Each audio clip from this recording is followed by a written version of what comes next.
তোমার কলিজার বন্ধুরা কেমন আছো তোমরা? তোমাদের মাঝে আজকে নতুন আরেকটি ঘটনা নিয়ে আসলাম। ঘটনা তোমাদের হাতের কাজ করতে ইচ্ছা হবে তাড়াতাড়ি কানে হেডফোন নিয়ে বসে যাও আমার গল্পটি শোনার জন্য, কারণ রাতের কাজ করবে কিন্তু তোমরা 100% শিওর। আর আমার গিটার মাঝখানে আমি আমার ইমু নাম্বার দিয়ে ইমু নাম্বার কানেক্ট করে আমার সাথে যোগাযোগ করতে পারবে, তার জন্য কিন্তু পুরো ভিডিওটি দেখতে হবে। বিয়ের রাতে আমার স্ত্রী অজ্ঞান হয়ে যায়, আমি তাকে ডাক্তারের কাছে নিয়ে গেলে ডাক্তার বলল আপনার স্ত্রী গর্ভবতী। আমি রেগে গিয়ে আমার বুকে ডিভোর্স দিতে লাগলাম। তখন আমার বউ চিৎকার করতে লাগলো যে ডিভোর্স দিও না, এই বাচ্চাটা তোমার। কারণ হ্যালো বন্ধুরা, কেমন আছেন সবাই? আশা করি সবাই ভালো আছেন, আমিও ভালো আছি তোমাদের ভালোবাসায়। বন্ধুরা, আজকে আমি তোমাদের জন্য নিয়ে আসলাম আরও একটি নতুন গল্প। নতুন সব রোমান্টিক গল্প শুনতে আমার চ্যানেলটি সাবস্ক্রাইব করে আমার সঙ্গেই থাকুন। বিয়ের দিনটি সবারই স্বপ্ন পরিপূর্ণ থাকে এবং তারপরে যে বর তার নিজের পছন্দ অনুসারে বিয়ে করেছে, এই দিনটি তার জন্য আরও আনন্দের এবং তাই এই দিনটি আমার জন্য আনন্দের ছিল। আমি খুশি হয়ে যেই আমার ঘরে ঢুকলাম সাথে সাথে আমার বউ অজ্ঞান হয়ে পড়ে গেছে দেখে আমি অবাক হয়ে গেলাম। আমি ভেবেছিলাম দুর্বলতার কারণে এমনটা হয়েছে, কারণ মেয়েরা বিয়ের আগে একটু বেশি চিন্তা করে তার জ্ঞান ফিরিয়ে আনার সমস্ত চেষ্টাই ব্যর্থ হয়। তাই আমি তাকে হাসপাতালে নিয়ে যাই। ডাক্তাররা তাকে শক্তির ইনজেকশন দিয়েছিলেন এবং কিছু পরীক্ষা করিয়েছিলেন এবং তারপরে তার জ্ঞান ফিরেছিল। কিন্তু পরের দিন যখন রিপোর্ট আনতে গেলাম, ডাক্তার যে খবরটা বললেন সেটা আমার পায়ের নিচ থেকে মাটি সরে যাওয়ার জন্য ছিল যথেষ্ট। এটা কিভাবে সম্ভব হতে পারে? এবং তারপর আমি বাড়িতে এসে আমার স্ত্রীর সাথে এই বিষয়ে আলোচনা করেছি এবং আমি তাকে তালাক দিতে রাজি হয়েছি। কিন্তু আমার পা চেপে ধরে সে আমাকে যা বলল তা আমার মাথা ঘুরিয়ে দেওয়ার জন্য যথেষ্ট। আমি অবাক হলাম, এটা কিভাবে সম্ভব? আমার নাম বিশাল এবং আমি একটি উচ্চবিত্ত পরিবারের সদস্য। আমি আমার বাবা মায়ের একমাত্র ছেলে এবং প্রচুর অর্থ ও ভালোবাসা থাকা সত্ত্বেও আমি বিগড়ে যাইনি, কারণ আমার মা খুব ভালো মহিলা ছিলেন এবং তিনি আমাকে খুব ভালো করে মানুষ করেছিলেন। অর্থবিত্ত থাকা সত্ত্বেও আমি ছিলাম অতি সাধারণ ও সুদর্শন। আমার ক্লাসের ছেলেরা আমাকে সিদ্ধ বলে রাগাত, কিন্তু আমি কখনো কাউকে খারাপ কথা বলিনি, কারণ আমার মা আমাকে ছোটবেলা থেকেই খুব ভালো করে শিখিয়েছিলেন ঠিক আর ভুলের পার্থক্য। আর এখন যখন পড়াশোনা শেষ করে বাবার ব্যবসা সামলাচ্ছি, তখন মা আমার বিয়ে নিয়ে দুশ্চিন্তা করতে লাগল। কিন্তু এ ব্যাপারে আমি তাকে পরিষ্কার বলে দিয়েছিলাম যে আমি যাকে পছন্দ করি তাকেই বিয়ে করব। কিন্তু আমার নজরে এখনও অবধি কোনো যোগ্য মেয়ে আসেনি, কারণ আমার চারপাশে ছিল যত রাজ্যের বিগড়ে যাওয়া মেয়ে, কলেজ বিশ্ববিদ্যালয়েও একই রকম মেয়ে ছিল যাদের সঙ্গে সময় কাটানো যায় কিন্তু তাদের জীবনসঙ্গী করা যায় না। আর এ ব্যাপারে আমার বাবা মা আমার উপর কোন ধরনের জোরজবরদস্তি করেনি, কিন্তু যত সময় গড়িয়েছে মায়ের ইচ্ছা ততই বাড়ছিল যে এবার তোমার বিয়ে করা উচিত, কারণ তোমার বয়স বাড়ছে। বলা হয়েছে বন্ধন তো আকাশের তৈরি হয়। আর আমি এই বিশ্বাসটাই বিশ্বাস করতাম যে ঈশ্বর আমার জন্য নিশ্চয়ই কোনো যোগ্য মানুষকে খুঁজে রেখেছেন। আর তারপর একদিন আমার সামনে এসে গেল। আমি ছিলাম বইয়ের পোকা, এজন্য ব্যবসার সাথে সাথে আমি বইও পড়তাম। আমার এলাকার কেন্দ্রীয় লাইব্রেরিতে আমি একদিন বই খুঁজতে গেলাম, তখন সেখানেই আমি তাকে দেখতে পেয়েছিলাম। তার সাদাসিধে ভাব আমাকে তার দিকে আকর্ষণ করল, কিন্তু সে আমাকে দেখে এমনভাবে চমকে গেল যেন সে আমাকে প্রথম থেকেই জানত। তার চোখে আমি ভয়ের ছাপ দেখতে পেলাম,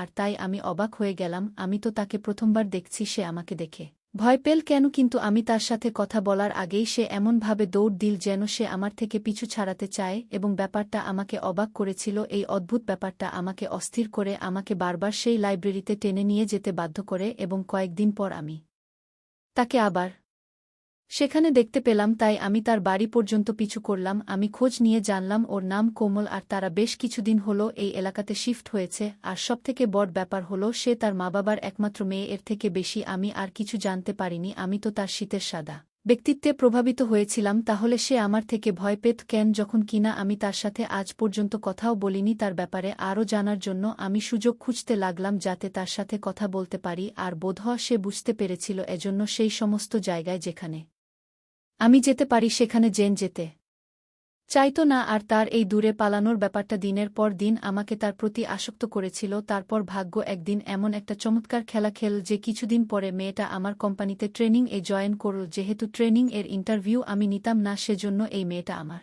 সামনাসামনি হওয়ার কোনো সুযোগ ছিল না। আর যেদিন সে কোম্পানি জয়েন করল তার দ্বিতীয় দিন আমি বুঝতে পারলাম যে আমার কোম্পানিতে সে এখন চাকরি করতে আসে। আর যেহেতু একই জায়গা চাকরি করতে আসি, সেই জন্য সে আমার প্রশ্নের উত্তর তো দিতেই পারত। তাই একদিন আমি তাকে আমার কেবিনে ডাকলাম। আমাকে দেখামাত্রই তার চোখে আমি ভয় দেখতে পেলাম। আমি তাকে জিজ্ঞেস করলাম, আমার থেকে ভয় পাও কেন তুমি? আমি তাকে এমন কেন জিজ্ঞাসা করলাম যার জন্য সে সেই ঘর থেকেই চলে গেল বাইরে গিয়ে। পরের 2 ঘন্টার মধ্যে সে রেজিগনেশন লেটার আমার টেবিলে রেখে দিল। ব্যাপারটা তো আমাকে আরও বেশি অবাক করল। এবার তো আমি পাগলের মতো তার পিছু করতে লাগলাম, এমনকি আমি আমার বাড়িতেও জানিয়ে দিলাম যে ওই মেয়েটিকে আমি পছন্দ করি। আমার মা তো আমার পছন্দের সব মেয়ের জন্যই জেন তৈরি ছিল, কিন্তু আমি একটা শর্ত দিয়েছিলাম, যখন সম্বন্ধ নিয়েও যাবে তখন আমার ব্যাপারে মেয়েটিকে কিছু বলবে না, না হলে শুরুতেই সম্বন্ধে না করে দেবে। মা ঘটককে দিয়ে ওদের ঘরের সম্বন্ধ পাঠালো। আমি জানতাম না যে মা কি বলেছিল আর মেয়েটি কি বলছিল আর কি করে এই সমস্ত কিছু হলো। শুধুমাত্র 1 মাসের মধ্যেই আমার সম্বন্ধ পাকা হয়ে গেল, কিন্তু সম্মত হওয়ার পরও আমি তার সাথে কথা বলার চেষ্টা করিনি, কেননা আমার মনে একটা ভয় ছিল যদি আমি তার সামনে যাই তাহলে সে সম্বন্ধে না বলে দিতে পারে। আর সত্যি তো এটাই, আমি তার থেকে আর দূরে যেতে পারতাম না আমার থেকে। সে তো ভয় পায় কেন, এইসব কথা আমি জিজ্ঞাসা করতে চাইতাম। কিন্তু এর আগে অন্য শহর থেকে তুমি আমাকে দেখে আসছো, সে ব্যাপারে তো বললে না। এটা শুনে আমি বললাম, কিন্তু এই শহর থেকে তো আমি কখনো বাইরে যাইনি, আমি তো এই শহরেই লেখাপড়া শিখেছি, আর ব্যবসার ডিগ্রি তো আমি লন্ডন থেকে নিয়েছি। ও যে শহরের নাম বল, আমি সেই শহরে কখনো ব্যবসার জন্য ডিল করতেও গিয়ে থাকতে পারি, কিন্তু সেখানে কখনো কোনো মেয়ে তো নজরে আসেনি। তখন সে বলল, এটা সত্যি না? আমি বললাম, তুমি নিজের গল্পটা বলতো, তুমি এটা ভেবে বলো যে ওটা আমি ছিলাম। কিন্তু তোমার সাথে কি হয়েছে? ও বলল, কলেজে একটা ছেলেকে আমি পছন্দ করতাম আর সেও আমাকে পছন্দ করত। যেমন সবার সাধারণ বন্ধুত্ব হয়, আমাদেরও সেরকমই ছিল, আর আমরা দুজন খুব ভালো বন্ধু হয়ে গিয়েছিলাম, কিন্তু শুধুমাত্র বন্ধু। আর তারপরেই বন্ধুত্বটা আস্তে আস্তে ভালোবাসায় বদলে গেল। আমার মা বাবাও এই ব্যাপারটা জানত, তাদের কোনো আপত্তি ছিল না, কেননা ছেলেটা খুব ভালো ছিল।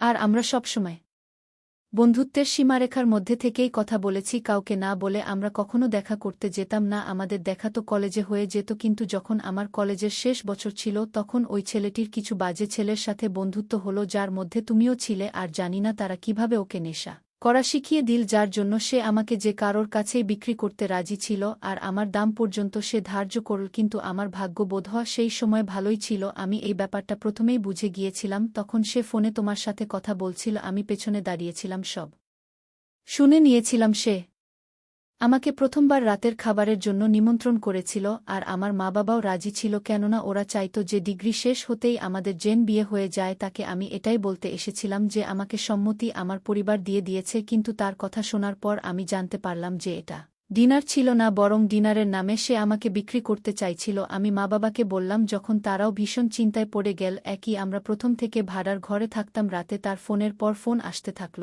আর আমি তাই তাকে বললাম আমার মায়ের শরীর ভীষণ খারাপ হয়ে গেছে, এজন্য আমি আসতে পারবো না। ওর জন্য আমি 1 সপ্তাহ ছুটি ও নিলাম, আর আমরা 1 সপ্তাহের সবকিছু বাঁধলাম আর এই শহরে চলে এলাম। আমি ভাবলাম আমি বেঁচে গিয়েছি আর সবকিছু শেষ হয়ে গেছে, কিন্তু এখানে আমি তোমাকে দেখলাম আর চিন্তায় পড়ে গেলাম। তারপর থেকে আমি ঘর থেকে বেরনোই ছেড়ে দিলাম, কিন্তু মা বাবাকে এটা বলে বিরক্ত করতে চাইনি। আর যখন একদিন বাজারে গেলাম, তুমি আমাকে ধরে ফেললে আর আমার সাথে জবরদস্তি করলে। তুমি আমাকে বললে যে তুমি আমার দাম অলরেডি নিয়ে ফেলেছ, আর আমি এই ব্যাপারটা আমার মা বাবাকে বলতে পারতাম না। আর আমার পেটে থাকা বাচ্চাটা এইভাবেই এসেছে। এবার আমি ওকে বললাম যে আমি তো ওটা একদমই ছিলাম না। ও আমাকে নিজের বন্ধুর নম্বর দিল, আমি ওখানেই বসে বসে নিজের পুলিশ বন্ধুকে ওই নম্বরটা থেকে ডিটেইলস বের করালাম, আর ওই লোকটির সাথে যাদের বেশি মেলামেশা ছিল সেই সমস্ত ছেলেদের ডিটেইলস বের করলাম। আর যখন ওদের ফোন নম্বর, ওদের ছবি আমার সামনে কিছুক্ষণের মধ্যে আসলো, তখন ওই ছবিগুলোর মধ্যে আমি নিজের ছবি দেখে অবাক হয়ে গেলাম আর চিন্তা করে গেলাম, কেননা ওই ছেলেটা হুবহু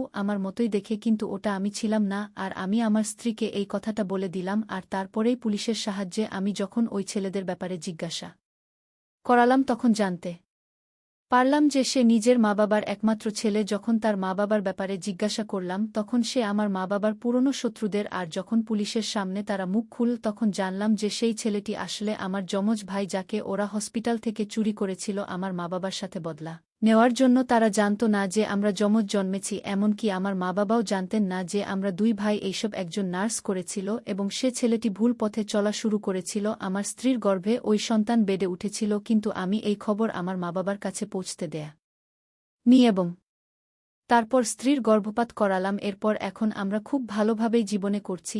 আমি আমার রক্তের ভাইকে ভুলে গিয়ে এবার আমরা একই রক্তের 2 ভাই হলেও সে ভুল পথে চলে গিয়েছিল, আর আজ আমরা দুজনেই আমাদের জীবনে খুব খুশি। বন্ধুরা, গল্পটি কেমন লাগলো তা কমেন্টে বলে যেও। এইরকম নিত্য নতুন রোমান্টিক গল্প পেতে আমাদের চ্যানেলটি সাবস্ক্রাইব করে পাশেই থাকবেন। ধন্যবাদ বন্ধুরা।